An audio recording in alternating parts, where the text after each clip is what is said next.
खुलुमबाय बयनिसिमबो बेलासिनि गाहाम हामलायनाय जासिबाय। दिनै आङो थांनाय 15 आरो 16 नभेम्बराव जालांनाय बड'लेण्ड महोत्सव बिनि स्पेसियेल ट्रेन जि गंनै लानाय जादोंमोन आरो बे स्पेसियेल ट्रेननि सायाव गोबां मानसिफोरानो गोबां अभियोग होदों बा ससियेल मिडियायाव जों गोबां नुदों। दा बिनि सायाव आं एसे खेंफोरथि होनो थाखाय दिनै फैदों। आं गिबियाव बयनिसिमबो बे हाबाफारियाव बाहागो लानायनि थाखाय आं साबायखर जासिबाय। हाबाफारिया मोजाङै मोजां जाफुंसारबाय आरो लोगोसे बे गंनै ट्रेनाव थांनाय गोबां दावबायारि बिथांमोना रायजो राजा बिथांमोना गोबां खस्थ' मोनबाय। आं बिनि थाखायबो निमाहा बियो दुलाराय बर' फरायसा आफादनि जानानै बा बड'लेण्ड महोत्सवनि जानानै। दा बे समाव जा दावबायारिफ्रा ट्रेनजों थांदों दा बिथांमोना गोबां खस्थ' मोननांदों। दा बे खस्थ' मोननायनिबो माखासे जोंहा जाहोन दङ। बे हाबाफारिखौ मोजाङै जाफुंसारहोनांगौनि थाखाय आरो थांनाय फैनायनि मोजां सुबिदा खालामनांगौनि थाखाय आरो रायजो राजाफोरनि मोजांनि थाखाय आरो खनसेयावनो जों बेबायदि गोबांथार टिकेट रिजार्भेसन खालामनो हायैनि थाखाय जायनि जाउनाव हाबाफारियाव 5,000निबो बांसिन मानसिया हयथ' बाहागो लानांगौ। बेखायनो बे स्पेसियेल ट्रेनखौ जोङो रिजार्भेसन बुक खालामनाय जादोंमोन।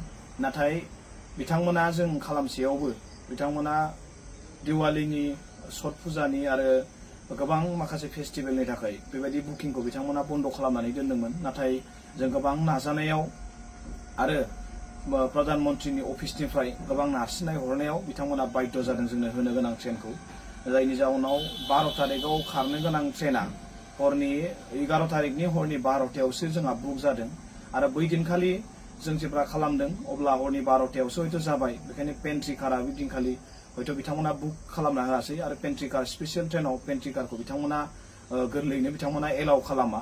नाथाय अब्लाबो जोङो बे दावबायारि बिथांमोना जाहाथे थांनायाव जानांगोन आरो माखासे जानाय गैयाबा माखासे जेंनाजों उसुबिदा बा मोगा मोगि जानांगोन बेखौ नोजोर होनानै जोङो सावरायनानै मोनसे थि खालामबाय दि केटारिंनि गेजेरजों जोङो जाखिनि समाव जों मोनानि एबा फुंनि ओंखाम जायो बै जायगानि प्लेटफर्मफोराव केटारिंनि गेजेरजों होनो थाखाय जों साखाफारा खालामबाय आरो बेबायदियैनो जोङो बुकिं खालामनाय जादों आरो बेबायदिनो जों फैसाखौबो खनसेनो बिथांमोननो होजोबदों। नाथाय बेयाव जोंहा माखासे जेंना सोमजिबाय दि बे थांनाय ट्रेना लेट जानायनि थाखाय जा स्टेशनाव जों जा प्लेटफर्माव अर्डार होदोंमोन बैयाव सम मथे मोनहैयैयाव हयथ' ओंखामफ्रा गोबाव जाहैदों, जानाया गोबाव जाहैदों बिदि लेट जानायनि थाखाय। आरो लेट जानायनि खारनानो जाबाय स्पेसियेल ट्रेना गेजेराव हाबसननायनि थाखाय बिथांमोननो रुट क्लियारेन्सनि थाखाय सिगनेलखौ बिथांमोना होनो नागिरा। हयथ' बिथांमोना गावसिनि प्लेटफर्मखौ मिलायजोबनांगौ जायो आरो बेयाव बेबायदि जादों। आरो फारसेथिं जाय जायगाफोराव बेन्डर्सफोरनो बिथांमोना IRCTCनि जि केटारिं बिथांमोना बुकिं खालामदोंमोन बिथांमोनाबो प्लेटफर्म नाम्बारखौ थाब मोनैनि थाखाय बिथांमोना प्लेटफर्माव दोनहैनो थाखाय बिथांमोना उसुबिदा जादों। जायनि जाउनाव हाखु दाखु बिथांमोना मोनसे दाबायावनो एबा जेराव मेराव दोननो गोनां जादों आरो जोंनि दावबायारि बिथांमोना जानायाव हयथ' आलाय सिलाय बेबायदि मोनसे थासारि जादों।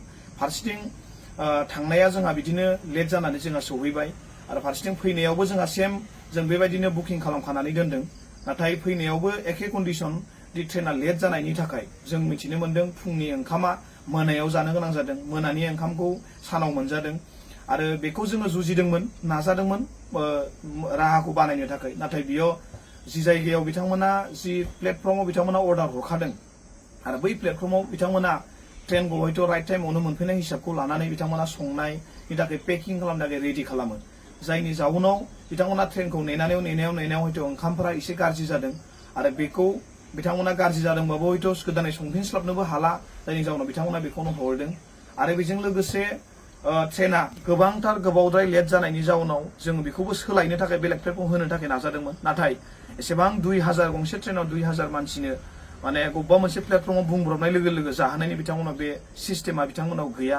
हयथ' बेबायदि उसुबिदाखौ बिथांमोना खालामनो हाया आरो गासैबो प्लेटफर्मावनो बेबायदि 2,000, 2,500, 4,000 गाहाम मानसिनि ओंखाम जाहोनो थाखाय बिथांमोना रेडि गैया बा जाहोनो बिथांमोना हाया।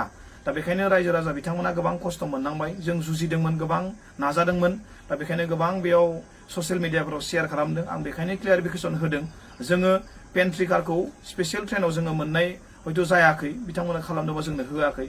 जायनि जाहोनाव केटारिंनि गेजेरजों जों होदों। नाथाय बे केटारिंनि गेजेरजों होनायाव जोंहा ट्रेना लेट जानायनि थाखाय गोबां जेंनाजों दिनै मोगा मोगि जादों। दा बेखायनो बिथांमोना रेडि खालामजोबनानै संना दोनजोबखायो।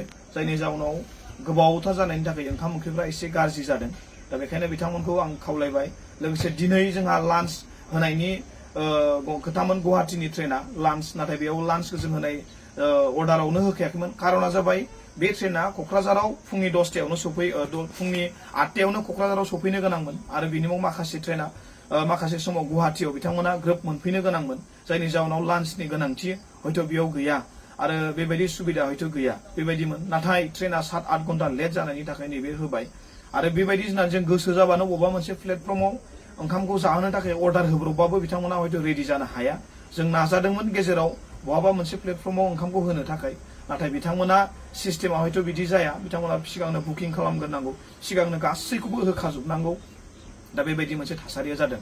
दा बेखायनो बाहागो लानाय रायजो राजा बिथांमोनखौ हाबाफारियाव गोबां खस्थ'नि गेजेरजोंबाबो बाहागो लानानै मोजां जाफुंसार होबाय। बेखाय आं रोजा रोजा साबायखर बावदों आरो जानाय लोंनायाव गोबां खस्थ' मोनबाय आरो बेनि थाखायबो आं गोबां रायजो राजाफोरनाव निमाहा बिबाय आरो गोबां रायजोफोरा गोनो गोथो हयथ' जानो हादों, गोबां मानसिफोरा गोनो गोथो जादों ससियेल मिडियायाव गोबां शेयार खालामनायनि थाखाय। गासैबो सिस्टेमखौ जोङो थिग खालामजोबनो नाजादोंमोन, नाजासेयावबो ट्रेना लेट जानायनि थाखाय नैबे जेंनाजों मोगा मोगि